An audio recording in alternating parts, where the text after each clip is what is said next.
শহরের মেইন রোডের পাশে একটা পোস্ট অফিস। সাল ২০০৮, ৫ আগস্ট। এক নতুন অফিসারের আগমন এই পোস্ট অফিসে। নাম আজহারুল ইসলাম। আজহারুল ইসলামের জন্য এই চাকরিটি বেশ গুরুত্বপূর্ণ এবং জরুরি ছিল। তাই পোস্ট অফিসের অফার পেয়ে আজহারুল ইসলাম সাথে সাথে রাজি হয়ে যায়। আজহারুল ইসলামের জন্য ওই পোস্ট অফিসে থাকার বন্দোবস্ত হয়ে যায়। সারাদিন কাজ করার পর সে যখন কোয়ার্টারে প্রবেশ করবে, মানে যেখানে তার জন্য থাকার বন্দোবস্ত করা হয়, সেখান থেকে একটি কক্ষ থেকে তার গায়ে ঠান্ডা বাতাস লাগছিল। কিন্তু ওই দিন রাতে আজহার সাহেব যখন বাহির থেকে খাবার খেয়ে তার রুমে প্রবেশ করে, রুমে ঢোকার পর সে দেখে তার ঘরে সমস্ত কাপড় চোপড় এলোমেলো হয়ে পড়ে আছে। আজহার সাহেব চমকে যান, কারণ কিছুক্ষণ আগেই তিনি তার সমস্ত কাপড় চোপড় গুছিয়ে খেতে গিয়েছিলেন। হঠাৎ তার চোখ পড়ে জানলার দিকে। তিনি ভাবতে লাগলেন, হয়তো জোরে বাতাসের কারণে কাপড় চোপড় এভাবে পড়ে গিয়েছে। আজহার সাহেব অনেক ক্লান্ত ছিল, তাই সে সোজা গিয়ে শুয়ে পড়ে। আচমকা মধ্যরাতে তার দরজায় ঠক ঠক আওয়াজ। আজহার সাহেব দরজা খুলতে গেলেন।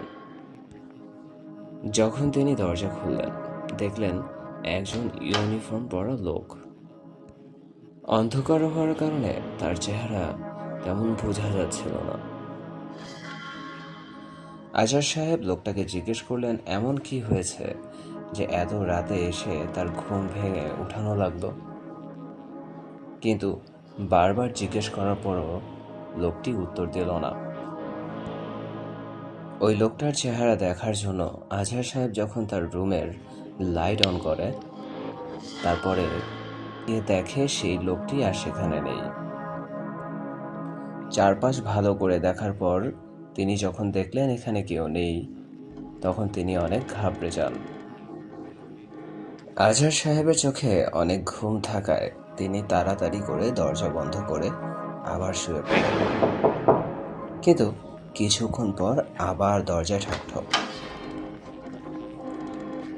ওই লোকটি আজহার সাহেবকে বলল, আমি এই পোস্ট অফিসের ওয়াচম্যান। আমি আসলে টর্চ আনতে গিয়েছিলাম। বহু বছর ধরে এই পোস্ট অফিস আমি দেখভাল করছি। এত রাতে আপনাকে বিরক্ত করার জন্য আমি খুবই দুঃখিত, কিন্তু আমার মনে হচ্ছে আপনার বাথরুমের কল লিক করেছে, যার কারণে ট্যাঙ্কির পুরো পানি খালি হয়ে গিয়েছে। এত রাতে আসলে আপনার কাছে এর জন্যে আসা।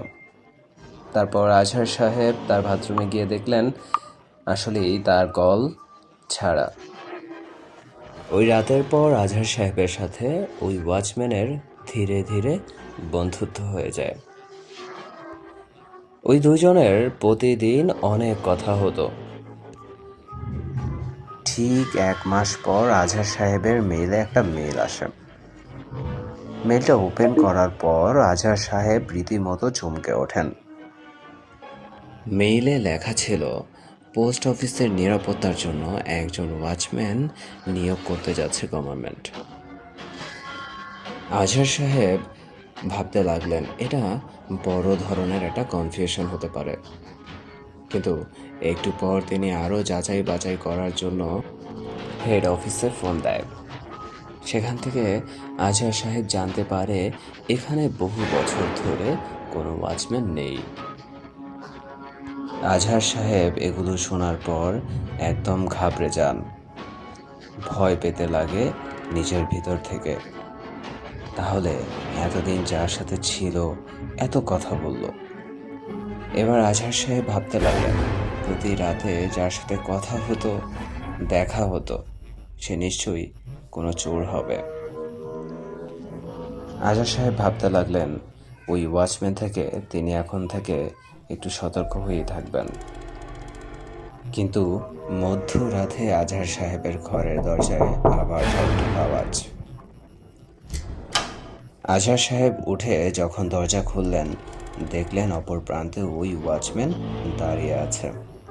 অন্য দিনগুলোর মতো ওই ওয়াচম্যান আজহার সাহেবের সাথে নর্মালি কথা বলতে লাগলেন। কিন্তু আজহার সাহেব তো এই ওয়াচম্যান সম্পর্কে যা জানার জেনেই গেছেন। আজহার সাহেবের মধ্যে এরকম সতর্কতা ওই ওয়াচম্যান নোটিস করে। আজহার সাহেব ওই ওয়াচম্যানকে না দেখার ভানই করছিলেন।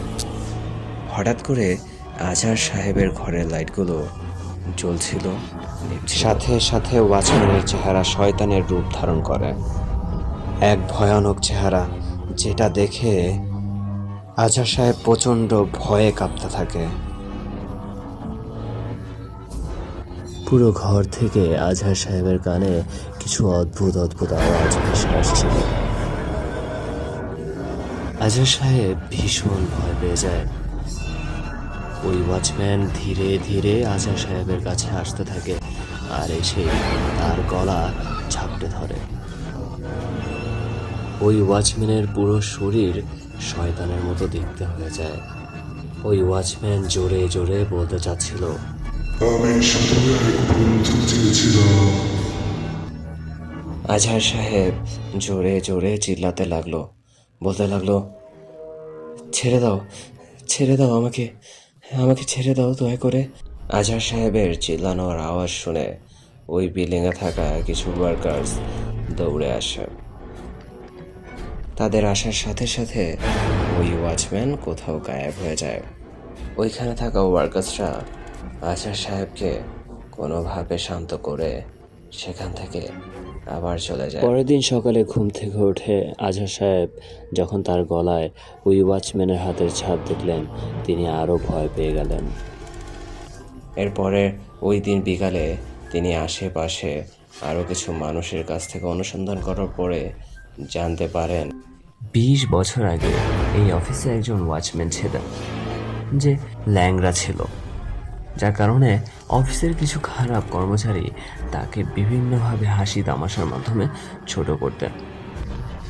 একদিন তিনি ওই অফিসের ব্যালকনি দিয়ে নিজে আত্মহত্যা করে নেয়।